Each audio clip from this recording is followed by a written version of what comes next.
we're super excited today to be joined by Mike Lynch.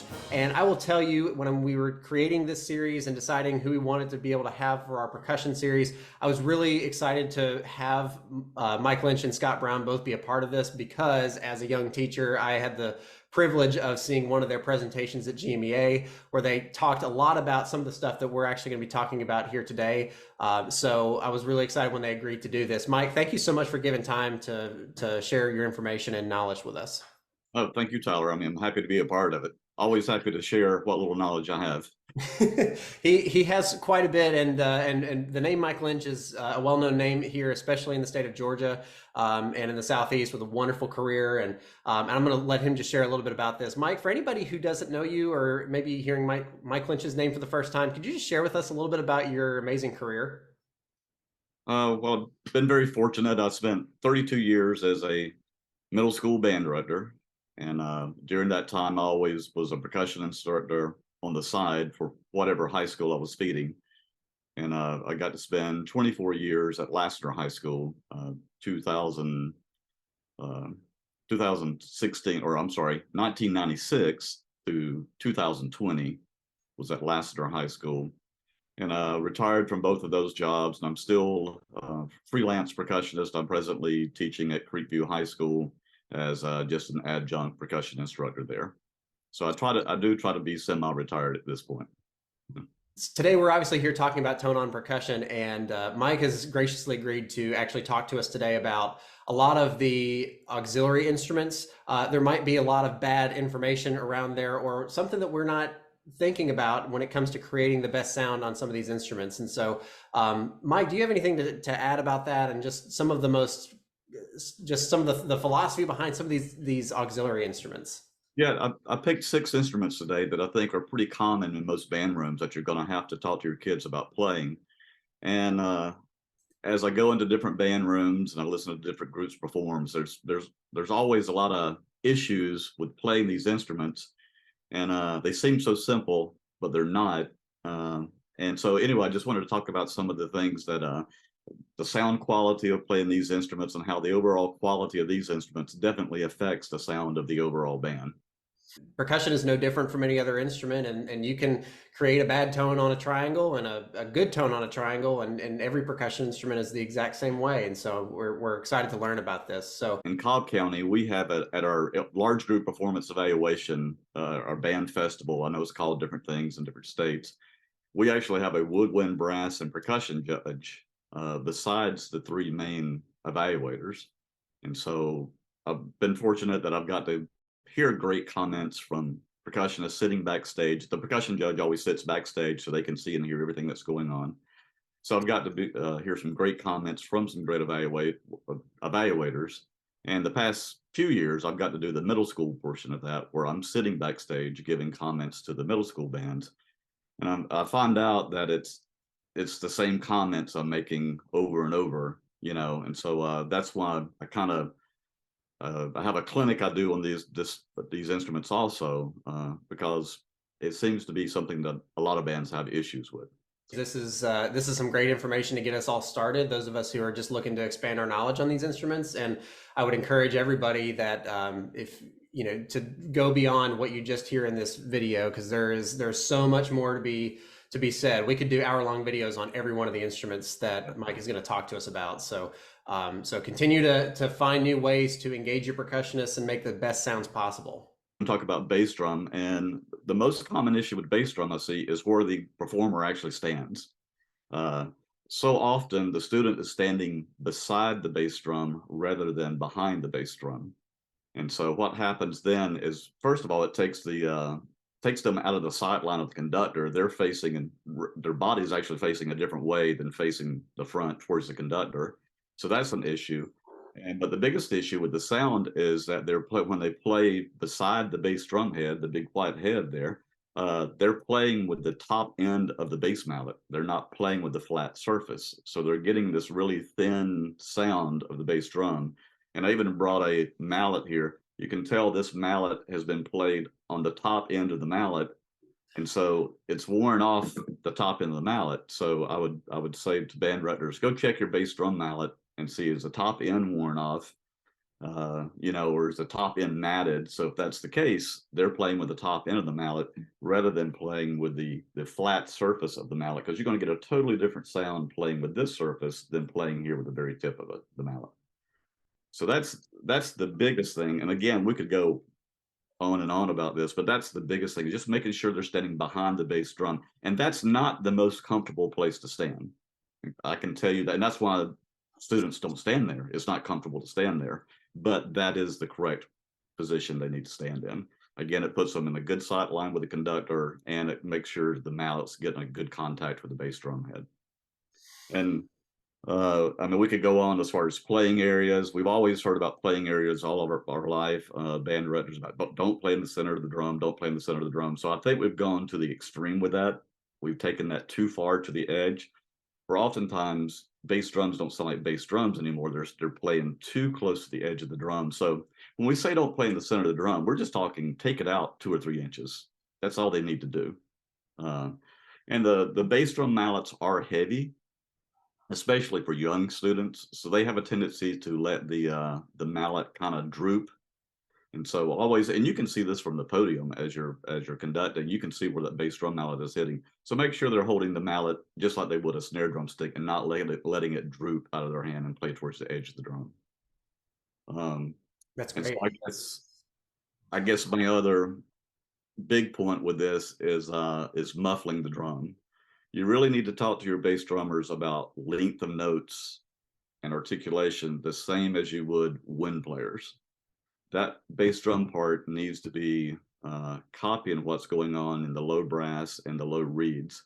And oftentimes I see towels laid on the bass drum, which is good for certain things, but I feel like we've started overdoing it a little bit with a towel, where it's just sounding like a cardboard box back there, and they're not changing the articulation any on that bass drum. And so you can really add have that effect of changing the articulation with the winds in that bass drum just by using their hand. The only time we really need to use a towel is if we're playing with 2 mallets and where we can't muffle with the left hand, then use a towel. Other than that, most of the time you can dampen it with your hand, except a few occasions you maybe can use a towel in your hand. Oftentimes I'll see a student back there trying to play a roll on a bass drum with this big towel laying on the head. So you're kind of working against yourself there. You're trying to get a sustain out of the drum while the towel is muffling the drum. So definitely make sure if there's any type of roll, if they are using a towel, that towel is thrown over the edge so it's not muffling the drum head. Talk a little bit about cry cymbals. A few issues with cry cymbals is, first of all, always make sure that you have a cymbal cradle or a trap table to lay those cymbals on, because especially for young students, they get kind of heavy. And so trying to stand there and hold those cymbals for a long period of time is not very comfortable. I mean, it's not very comfortable for me either. So I always make sure I have a cymbal cradle there, or like I said, at least a trap table. You don't want to lay them on a chair. That's just an accident waiting to happen.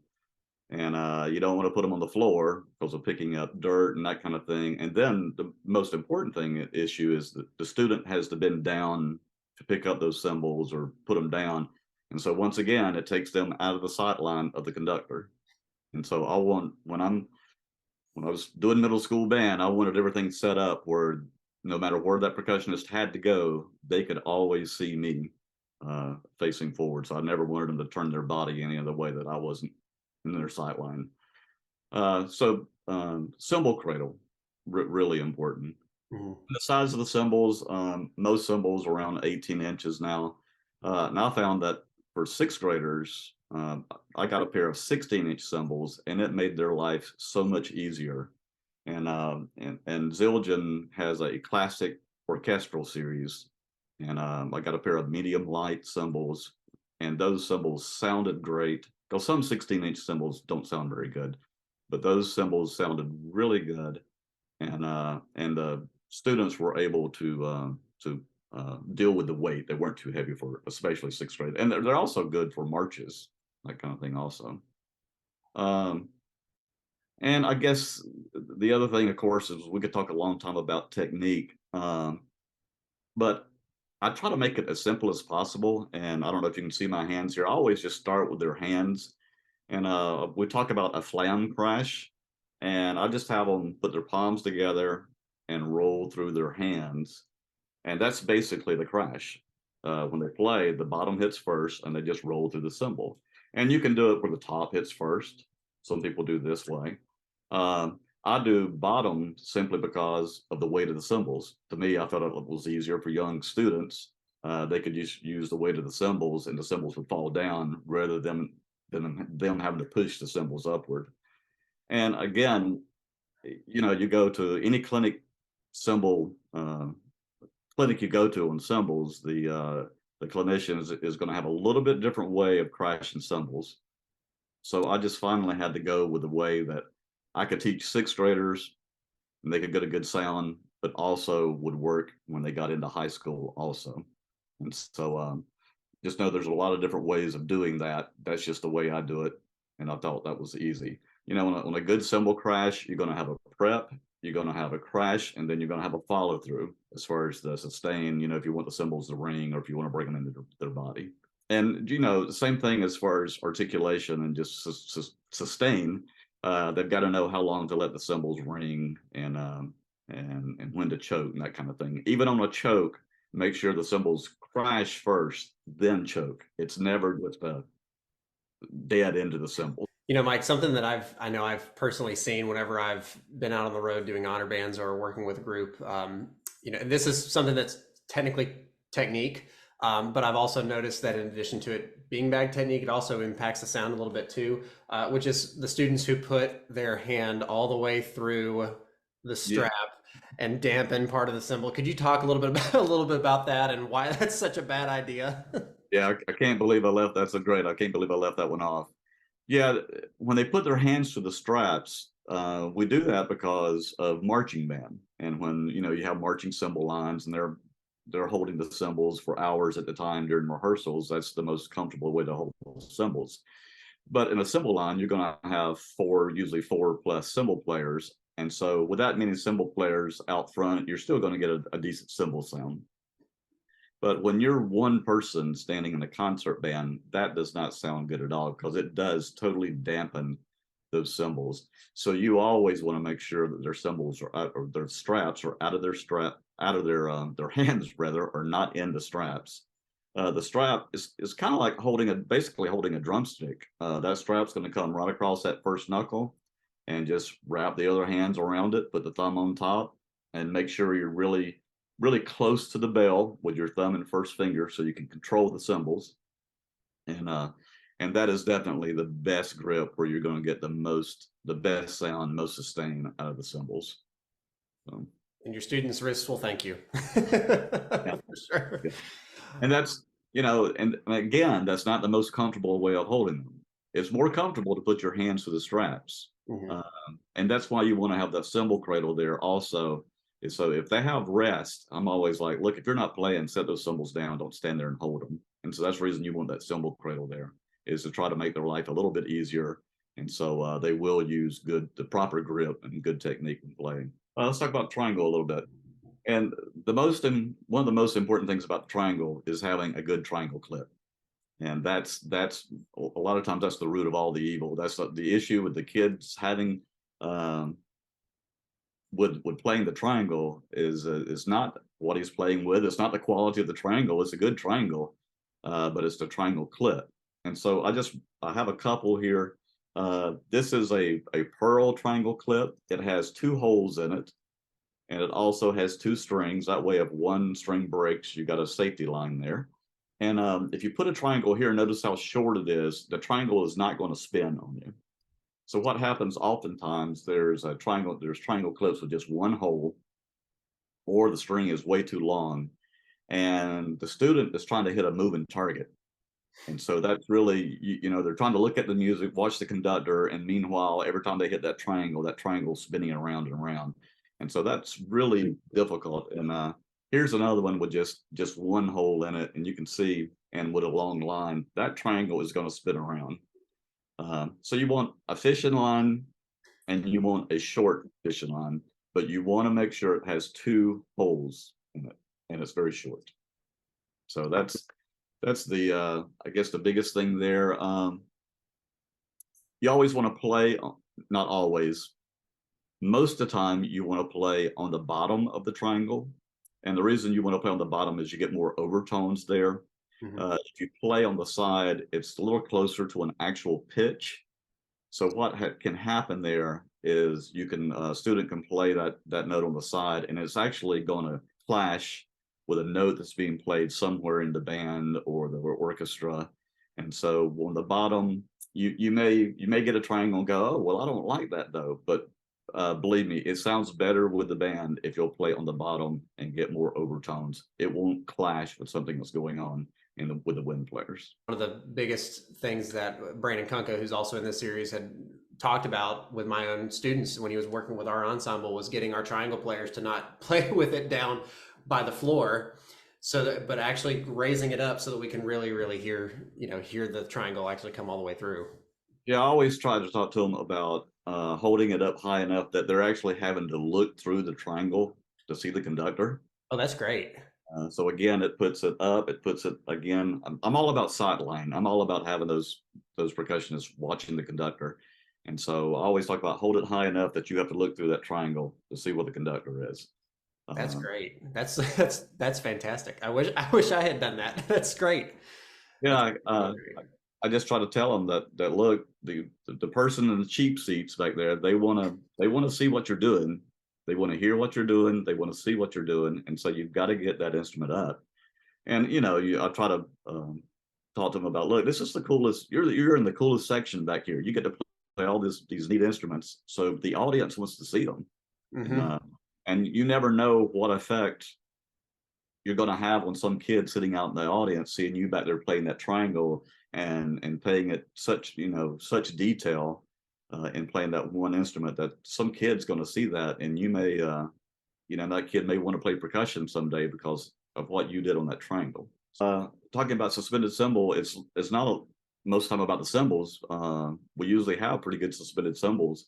A lot is about the cymbal stand, and so often I'll see a set up on stage and they'll have a cymbal stand there, and it doesn't have either a felt or a cymbal sleeve or a cymbal cup. And it doesn't matter what kind of cymbal you have, it's going to sound horrible on that. And so, and then there's two types of cymbal stands. There's a kind that has the cup separate with the plastic sleeve, and then you want a felt to go with that, and a wing nut to go on that. And then the next one is this, whereas the cup and the sleeve is all made together, and you just put a piece of felt or the felt on top of that. But that's really important. That's 50 cents worth of parts right there that can totally destroy the sound of your band. And so you've got to pay attention to things like that. And I'm always after the percussion students about always, when you take the cymbal off the stand, immediately put the wing nut right back on then, so the sleeves and the felt and everything stays together. And I'm like, don't go put the cymbal away yet. Put that wing nut right back on. Um, so that's huge. And you're going to destroy your cymbal also, because the metal of that cymbal stand is a little harder than that cymbal is, and so you're going to eventually going to start having cracks around the opening in the cymbal. There, the hole in the cymbal is going to start cracking, and it's because of being placed on a cymbal stand without a felt or sleeve. But yeah, that's really important. Make sure they're definitely using a single stroke roll. And the roll doesn't have to be fast. Oftentimes with young percussionists, we talk about roll and they think about, oh, I've got to move my hands really fast. And that's not the case at all, because you have to talk to them about the cymbal wants to ring. If you roll too fast, you're actually stopping it from ringing. And so suspended cymbal, but make sure they're doing a single stroke roll and not too fast. Always make sure their hands are about 3 and 9 o'clock on the opposite edges of the cymbal, so they can get the cymbal vibrating quickly. And I always use the analogy of when you're playing on a cymbal, it's like a stove top. Pretend like there's a burner on your stove and you've got a yarn mallet and you're trying to play a single stroke roll on that stove top on that burner, but you don't want your mallets to catch on fire. So you're trying to play off that burner. You're trying to hit it, but yet as soon as it hits, it's not going to bounce off. You're going to have to physically pull the mallet up. So I always talk about playing off the cymbal to keep your mallets from catching on fire. And if you're a student listening to this, don't try that at home. Next, we'll talk a little bit about woodblock. And again, the biggest thing with woodblock is not the block itself. It's about what we play it with. And there's very few things in percussion where you can go never, but this is one of the things that you never want to do. You never want to play a woodblock with a drumstick. Never, never, never. Because number one, it's not going to sound very good. And number two, you're going to destroy the woodblock. Because once again, that drumstick, the wood's a little harder than what most woodblocks are, and it's going to start splintering on top. So what you do want to use is just a good rubber mallet. Sounds great on woodblock. And you can also use like vibe mallets are really good on a woodblock. Even some hard marimba mallets may work on a woodblock, but never a drumsticks. And in some of the older compositions, you'll find where the composer asked to, the instructions were play with a drumstick. Just take my word for it. It's going to sound a lot better with a rubber mallet. But yeah, again, a lot of these instruments, what will help also is the fact that you have a trap table. So always make sure you have a trap table for triangles, tambourines, woodblock to set things down on. It keeps, again, they don't have to sit it down on the floor.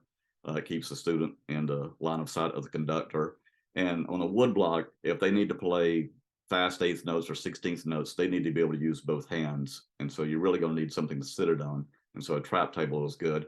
And also making sure that the opening of the woodblock is facing the audience, because that's where the sound's coming from. And I've seen students actually hold the woodblock up and have that opening facing them. And they were like, their eyes blinked every time they played. And I was like, hey, turn it around and face the audience. And maybe a little bit less painful for you. And going back to what you were talking about with mallets and composers who might put that in there, as a composer, I will say that sometimes there are things that we indicate for percussion, or all the instruments that you're right, we don't really mean that. And so what Mike is talking about with the mallet selection, I think, if you're looking at for something that's either rubber or using a marimba mallet, whatever the variation is, I'd encourage you to go that extra step, especially with your percussionists, to show them that you can get multiple sounds out of an instrument that might seem from the outside like it only has one sound. There's a lot of different timbres and textures that can be created with that. And so you really go the extra mile to explore what you think might be best for that particular piece. That's the reason they make so many mallets and sticks, and so you have a wide palette of sounds there. So tambourine is next. Again, a good idea is to have a trap table so that you don't make a lot of sound when picking up or sitting down the tambourine. You also want to make sure that you're using a concert tambourine. There's basically two types of tambourines out there. There's the round ones with a head on it, which is a concert tambourine. And then there's the kind of oval shaped, which are great for pop and rock tunes. And if you're playing eighth notes in a rock band or whatever, that makes your life so much easier. But it's not good for concert band use. You want a tambourine with a head, because a lot of your playing is done with your hand, not really shaking the tambourine, and so you need a surface there to play on. And especially if you're trying to do any type of thumb rolls, finger rolls, anything like that, you've got to have a head to do that. So make sure that you have the correct tambourine, that you have one with a head on it. And also there's a hole in the tambourine. Most tambourines have a hole right there, and that hole is not there for a student to put their thumb through. And so oftentimes I see them holding it with their thumb through that, and I'm always actually afraid they're going to get their thumb stuck in that hole. But that's actually there is so you can put a cymbal stand through there and mount it on a cymbal stand. So that's the reason that hole is there. But their thumb needs to go on top of the tambourine, like so, and that would actually help stabilize it. Because that way, when they play on the outer edge, because sometimes I've seen the kids play on the outer edge and not have the thumb on top and the tambourine flip off and fall. So you don't want that. So that thumb really helps stabilize the tambourine, putting your fingers around the inside of the shell, putting your thumb on top. That way you can your fingers together, play on the outer edge. Again, we can spend a lot of time about technique, rolls, and all that kind of different techniques and things. But I think that's basically just have something for them to lay it down on, and proper way to hold it, and make sure you have the proper timbering. That's great. That's really, really great. And it's great that for all 6 of the we've covered all 6, right? Is that right? Yeah. Okay, great. As we've said before, this is a really awesome opportunity for us as directors to learn what better sounds we can be making and how to create that characteristic tone, but also to show our students that, you know, because you play percussion, your instrument is no different than everybody else's, and there's equal if not greater care that can go into making a really, really awesome musical experience for the group from these auxiliary instruments. And so Mike, this has all been really, really fantastic. Do you mind if anybody has any questions about anything you covered in this video or has a follow-up question, do you mind if they email you at all? No, that would be great. Yeah, my email address is Mike Lynch, Lynch 912 at gmail.com. And like I said, I'm happy to share what knowledge I have, and this is just to kind of get us started on just basic sounds. I was trying to think this would be 6th graders and what you could talk about with 6th graders, but all these instruments you can talk about. You know, I always try to think about percussionist breathing. That's really important, because especially when crashing cymbals, we could get all into that. And just talking to your percussionist also about length of notes and articulation.